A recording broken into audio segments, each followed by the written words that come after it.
Hi అండి, నేనైతే ఈరోజు చామదుంపల పులుసు చేద్దాం అనుకున్నాను.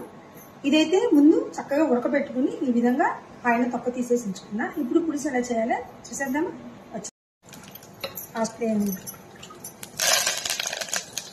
ఇలా తాలింపు వేసేసుకుని చక్కగా ఇంగువ అయితే వేసేసుకుంటున్నా. అదైతే మంచి గుంగమ వాసన వస్తుంది కదా. ఇప్పుడైతే ఉల్లిపాయలు వేసుకుంటున్నా. ఉల్లిపాయలు అలానే పచ్చిమిరపకాయలు ఇదైతే చక్కగా ఇలా కలబెట్టేసుకుని కొంచెం ఉప్పు పసుపు వేసేసుకున్నాం. కొంచెం ఉప్పు కొంచెం పసుపు. పులుసులోకి కొద్దిగా చింతపండు వేడి నీళ్ళలో నానేసుకుని కొద్దిగా వేడి చేయాలి. అయితే కొంచెం వేగినాయి కదా, చాలు ఈ మాత్రం. ఇప్పుడైతే వాటర్ పోసేసుకున్నాం.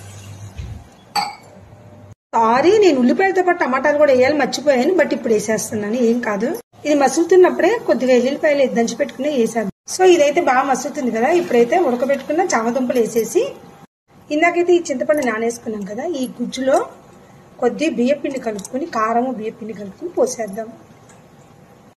ఇలా చక్కగా నలిపేసుకుని దీంట్లో బియ్యపిండి వేద్దాం. ఇలా 2 స్పూన్స్ బియ్యపిండి అయితే వేసుకుని అలానే కొంచెం వాటర్ పోసుకుని ఆ తర్వాత లంప్స్ లేకుండా నీట్గా కలుపుకోవాలండి.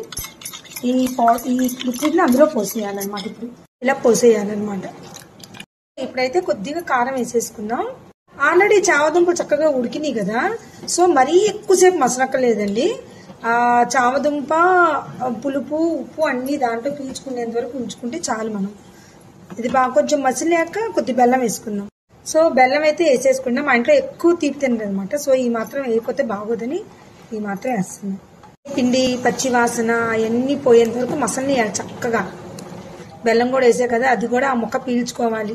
చింతపండు, బెల్లము, ఉప్పు, కారం, ఆ ఉడకబెట్టిన చామదుంపలు పీల్చుకుంటే టేస్ట్ చాలా బాగుంటుంది అనమాట. ఇది దీంట్లోకి కాంబినేషన్ మాకు ఇవ్వండి ఉత్తపప్పు అయితే కావాలి.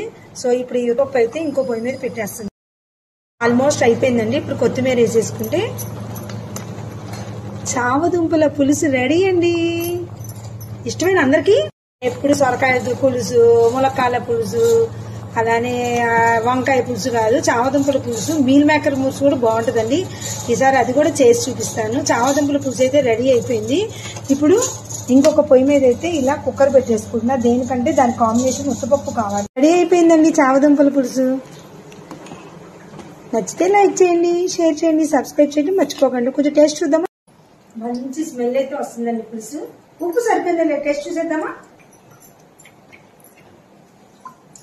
నేను బెల్లం కూడా ఎక్కువ వేయమండి, చాలా తక్కువ వేస్తాము,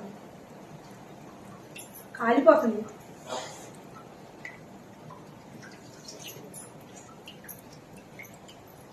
సూపర్ అండి. కానీ కొంచెం ఉప్పు తగ్గింది, అది వేసేసుకుంటే ఫినిష్.